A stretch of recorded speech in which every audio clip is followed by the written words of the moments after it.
Good evening, I'm Brett Baer, coming to you tonight from Los Angeles. Across the country, President Trump said today living in Baltimore is like living in hell. And he says people who live there are glad he's saying that. It's the latest broadside fired at the Democrat chairman of the House Oversight Committee, Elijah Cummings, over his home city and the problems it faces. The dispute has evolved into new accusations of racism against the president. Chief White House correspondent John Roberts starts us off, as he often does, from the North Lawn. Good evening, John. Brett, good evening to you from Los Angeles as well. There are plenty of people who are highly critical of the president's language in attacking Congressman Elijah Cummings. But the president insisted today that the White House is receiving accolades from people thankful that the president finally shone a spotlight on the problems in Baltimore.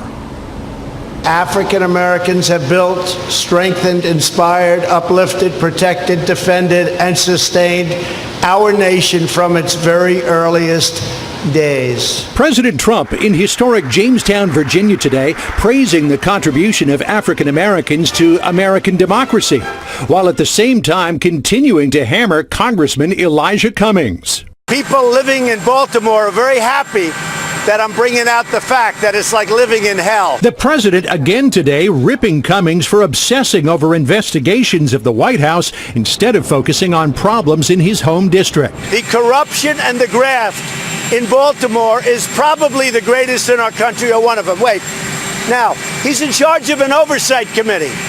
All I'm saying is take your oversight committee and go to Baltimore. You'll learn a lot. The attacks against Cummings and the four women of the so-called squad have been denounced by many people as racist. The president's speech in Jamestown today was interrupted by Virginia State Assemblyman Ibrahim Samira, who stood right in front of the president, shouting, then holding up 3 signs until he was escorted out. The Virginia Legislative Black Caucus boycotted the event entirely, though some Democrats did attend. I appreciate very much the Democrats. We had great receptivity. A new Quinnipiac poll finds a slight majority of voters believe the president is racist, 51%, though 45% say he is not. The numbers split pretty evenly across party lines, yes and no. I asked the president today if he was concerned that the strategy of attacking Cummings was causing divisions in the nation. There's no strategy. I have no strategy. There's zero strategy. All it is I'm pointing out facts. The most unsafe city in the country, in our country, is Baltimore. Baltimore is now at the center of the feud, but it wasn't the cause. President Trump has been irked that Cummings' Oversight Committee continues to investigate the president and his family.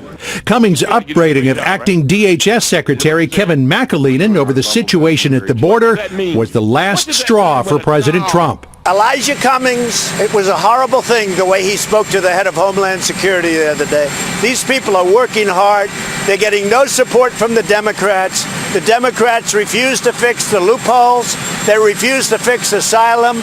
Those two things would make it 95% easier. President Trump fumed today about the Quinnipiac poll finding that 80% of African Americans believe he is racist. The president called the poll fakery and insisted no president in recent decades has done more to improve the lives of African Americans than he has. Brett? John Roberts live on the North Lawn. John, thank you.